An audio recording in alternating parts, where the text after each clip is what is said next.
The file begins. January 2026. The afterglow of the Super Bowl run was still warm. A victory for the brand.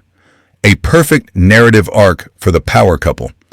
But the architecture of this new dynasty was built on foundations of sand and secrets. The first tremor was not a tabloid leak, but a legal filing in Texas. Then another in Florida, a third in California, all with the same defendant, Stefon Diggs, and the same timeline, conception in early 2025, the year he and Cardi B began their public courtship. This was not a simple infidelity. This was an inventory of sins delivered by process servers across 3 states. While Cardi was building an album and carrying their son, a different kind of legacy was being seeded across the country. The media reaction was not a wave, it was a tsunami. Her carefully constructed comeback narrative, the Am I the Drama album, suddenly felt like a prophecy she had unknowingly fulfilled. Her initial public response was not a statement. It was a deafening, strategic silence. The kind of quiet that precedes an execution. The silence broke, not with a whimper, but with the cold click of a phone camera activating for an Instagram Live. She appeared not from a press room, but from the sterile perfection of her mansion. There were no tears. Her face was a mask of calculated fury. She did not discuss details. She drew a line, a border. On one side, her career, her money, her choices. On the other, her children, especially the new son, whose name the world still did not know. "Y'all will not touch my kids," she stated.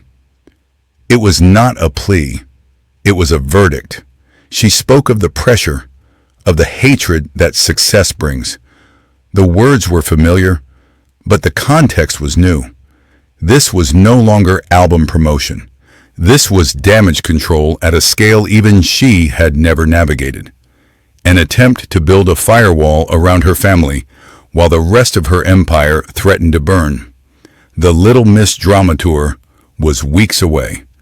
Every ticket sold was now a seat for the public trial of her life. Pause. This was the true anatomy of her fall. But every fall has a beginning, a point of origin. For Cardi, this particular descent began not with a public scream, but with a private transaction of gazes in the hushed, expensive air of a VIP suite. Late 2024. The debris of her old empire with Offset was still being cleared. Stefon Diggs was not a man. He was an opportunity. A titan of the gridiron, built of muscle and multi-million-dollar contracts. Their meeting was less a romance and more a merger of 2 powerful brands. The first months were a carefully guarded secret, a series of encrypted texts and late-night arrivals at private airfields. When the relationship was finally hard-launched, it was a masterpiece of public relations, not a candid photo, but a curated image of power. Her fame and his physical prowess, a perfect, lethal combination. The public consumed it, believing they were witnessing a fairy tale. Pause. They were actually watching the prologue to an inventory of sins. They began to speak of a future. It was a language she understood well, the language of construction, of legacy. Their shared goals were not whispered on pillows. They were drafted like a business plan. A dynasty built on a foundation of streams and touchdowns. The pregnancy, announced with the calculated precision of a stock market filing during the Gayle King interview, was the cornerstone of this new structure. A legacy asset. The first child of the new union, meant to solidify the merger and project an image of unbreakable stability. They envisioned a fortress of a family, insulated by wealth and public adoration. A modern American royalty immune to the mudslinging of the less fortunate.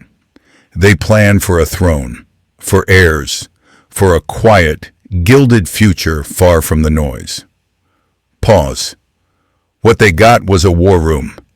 The child, meant to be a symbol of their power, became the primary battlefield in a truly ugly fight. The public spectacle with Minaj was merely a smokescreen, a loud, gaudy distraction from the real inventory of sins being compiled in law offices across 3 states. The fortress they planned was being besieged before the foundation was even dry. The first wave of petitioners arrived not with torches, but with subpoenas. They were ghosts from a life Diggs thought he had outrun, their lawyers armed with timelines and DNA tests. One was a model from Miami with a 2-year-old daughter. Another, a former college flame from Maryland with a son just shy of 4. A third filing emerged from Houston, alleging twins. The claims were an archaeology of his off-seasons, a dig into a past buried under endorsement deals and stadium lights. The legal strategy was a brutal war of attrition. Cardi, the newly crowned matriarch, now found herself in the role of consigliere, her nights filled not with lullabies, but with conference calls to a team of pitbull lawyers. They weren't just fighting for money. They were fighting to keep the brand of their new dynasty from smelling like a cheap motel. But the fight over his assets was one thing. Pause. The fight for his freedom would be another. The assault allegations, when they surfaced, felt less like a revelation and more like a planned demolition. Leaked to a tabloid blog in the dead of a January night, the story landed with surgical precision. It was time to inflict maximum damage, arriving just as the paternity suits reached a boil. The plaintiff was his former private chef. The narrative wasn't of a simple dispute. It was a story of closed doors, of escalating rage over a catered meal, and the kind of verbal violence that leaves no visible marks but fractures the air itself. The charge was intimidation. The subtext was control. The golden boy of the NFL was being recast as a back-alley brute. Cardi's public defense, a fiery tweet storm in his defense, was seen by the world as loyalty. In the crisis room, it was a calculated move to shore up a collapsing public image. The bunker was sealed. The statements were managed. But the stain of the accusation began to seep into the pristine, white fabric of his jersey. It was a poison that money couldn't neutralize. The public saw a power couple bracing against the storm. Pause. Behind the gates of their mansion, what was left was a CEO and her most volatile, depreciating asset. The evidence that shattered the public front wasn't a grainy photo. It was colder, more sterile. It arrived as a data dump, a digital coffin of screenshots and transaction logs from a source that called itself the BELCALIS project. The files weren't about simple infidelity. They detailed an anatomy of deception. Group chats where Diggs and his circle referred to the relationship as the rebrand. Financial records showed not one, but 3 separate recurring payments to women in different cities, coded as consulting fees. Pause. The most damning exhibit was a voice note, never sent. In it, Diggs wasn't a lover. He was a strategist, workshopping how to leverage the Cardi bump for a post-NFL media deal. He spoke of her not with affection, but with the detached language of a stock trader discussing a volatile but profitable asset. The love story was a hostile takeover, and she was the company being acquired. The silence in the mansion became a physical presence, a weight. The public saw a woman betrayed. The inner circle saw a CEO reviewing a catastrophic product failure. The emotional toll wasn't in tears shed on camera, but in the brutal quiet between conference calls with lawyers. The vulnerability wasn't in a broken heart, it was in the exposure of a flawed vetting process. Her entire brand was built on authenticity, a fortress of realness. He was the Trojan horse she had personally wheeled inside the gates. Every public cheer for him at a game, every defensive tweet, now looked like a scene from a tragedy the audience understood before the protagonist. The existence of their son, the ultimate emotional anchor, became the ultimate complication. Pause. He was a permanent living link to a man who had become a liability. The final decision wasn't made in a bedroom, it was made in a boardroom, with her as the sole board member. The verdict was exile.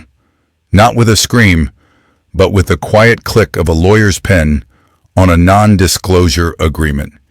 It was an amputation to save the body. The amputation left a phantom limb. For Diggs, the exile was swift and brutal. His name became a liability, a toxic asset traded in the court of public opinion. The assault allegations, once defended by a superstar, now hung in the air, unanswered and festering.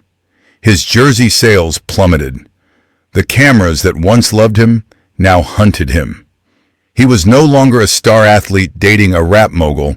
He was a footnote in her anatomy of a crisis.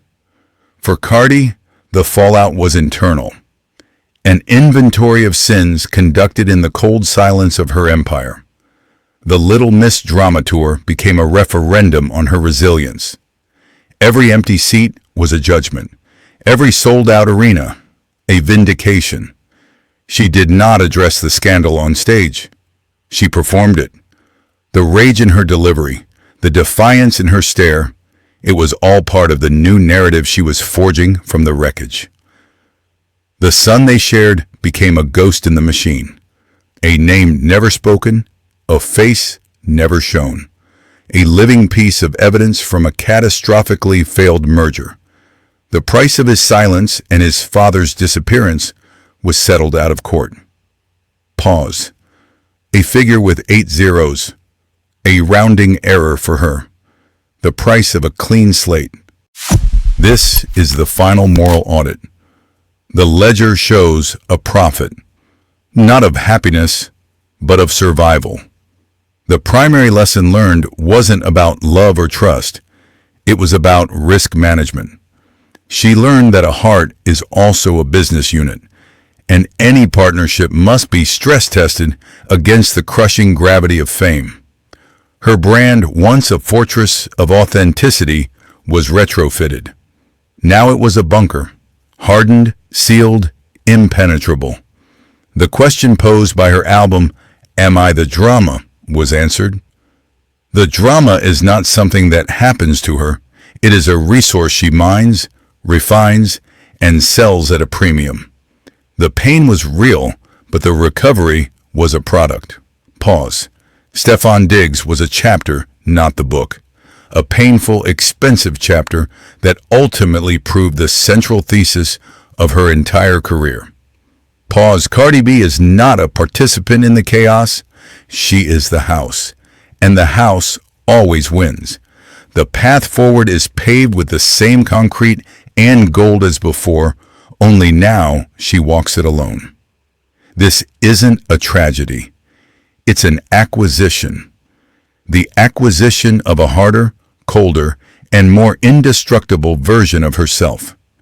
That is her bitter legacy and her greatest asset.